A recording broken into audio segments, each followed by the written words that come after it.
Fascist সরকারের আমলে পরবর্তীতে প্রশ্নের ধারাবাহিকতা আপনি আসছেন যে বিএনপি যদি সরকার গঠন, ফ্যাসিজম এবং বিএনপি সরকার গঠন একেবারেই দুইটা ভিন্ন বিষয়। ফ্যাসিজম যা যা করেছে তার পুনরাবৃত্তি হওয়ার সম্ভাবনা কোনোভাবেই বাংলাদেশ জাতীয়তাবাদী দল যদি রাষ্ট্র ক্ষমতায় আসে, যদি সরকার পরিচালনার দায়িত্ব পায়, সেই ক্ষেত্রে এটার প্রশ্নই আসে না। আপনি বলেছেন চিকিৎসক এবং চিকিৎসা সেবা বঞ্চিতর বিষয়, যেখানে বাংলাদেশের সাবেক 3 বারের প্রধানমন্ত্রী, এই উপমহাদেশ শুধু না পৃথিবীর অন্যতম একজন জনপ্রিয় রাজনৈতিক ব্যক্তিত্ব দেশনেত্রী বেগম খালেদা জিয়া চিকিৎসা সেবা থেকে বঞ্চিত হয়েছে। সেখানে চিকিৎসা সেবা থেকে সাধারণ মানুষ বঞ্চিত হওয়ার বিষয়টা তো একেবারেই একদম তরস পানির মতো সহজ বুঝে নেওয়ার জন্য। চিকিৎসক নিপীড়নের কথা আপনি বলছেন। চিকিৎসক নিপীড়ন কেন? শুধু চিকিৎসক না, চিকিৎসক, শিক্ষক, এই দেশের বুদ্ধিজীবী কিংবা এই দেশের যে কোনো সম্মানিত নাগরিক কেউই বঞ্চনার শিকার থেকে বাদ যান না এবং অপমান নিপীড়ন থেকে বাদ যান না। আপনি খেয়াল করে দেখবেন আজকে যে ঠান্ডা এবং শ্বাসকষ্টজনিত রোগের যে বিশেষজ্ঞ একটা মেডিকেল ক্যাম্প হচ্ছে, এটা উদ্বোধন করেছেন এমন একজন মানুষ যিনি আজকে আমাদের মাঝে হয়তো উপস্থিত নাও থাকতে পারতেন।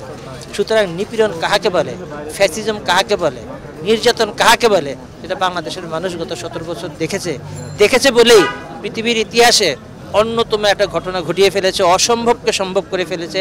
এই দেশের ছাত্র, তরুণ, যুবক এবং জনতা এই দেশ থেকে ফ্যাসিজমের মূল উৎপাটন করে খুনি এবং ফ্যাসিস্ট শেখ হাসিনাকে এই দেশ থেকে বিতাড়িত করে দিয়েছে।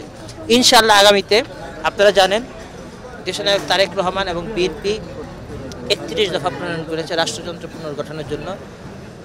এর আগে 2022 সালে 27 দফা প্রণয়ন করা হয়েছিল। পরবর্তীতে সেই 27 দফার মধ্যে ছিল বিএনপি যদি জনগণের ম্যান্ডেট নিয়ে যদি রাষ্ট্র ক্ষমতায় আসে কিংবা সরকার পরিচালনার দায়িত্ব পায়, তাহলে রেইনবো গভর্নমেন্ট গঠন করা হবে। তার মানে হচ্ছে সকল রাজনৈতিক দলের সমন্বয়ে একটি জাতীয় সরকার কিংবা সর্বদলীয় সরকার গঠন করা হবে। সুতরাং সেইখানে চিকিৎসা সেবা সহ বাংলাদেশের মানুষের কথা বলার অধিকার, বাংলাদেশের মানুষের চিকিৎসা সেবা পাওয়ার অধিকার এবং কেউ যাতে বৈষম্যের শিকার না হয় সে ব্যাপারটা নিশ্চিত করবেন এবং সকল দলের সঙ্গে আলোচনা করেই সম্প্রতি এই 27 দফাটাকে আরও বাড়িয়ে 31 দফায় রূপান্তর করেছে। আপনি এই থেকেই বুঝতে পারেন বিএনপি যেখানে 2 বছর আগে 27 দফা দিয়েছিল, তার মানে রাষ্ট্রকে নিয়ে কতখানি চিন্তা, মানুষকে নিয়ে কতখানি চিন্তা, সকলকে নিয়ে রাষ্ট্র পরিচালনার চিন্তা ভাবনা থেকেই 4টা দফা বাড়িয়ে 31 দফায় রূপান্তরিত করেছে।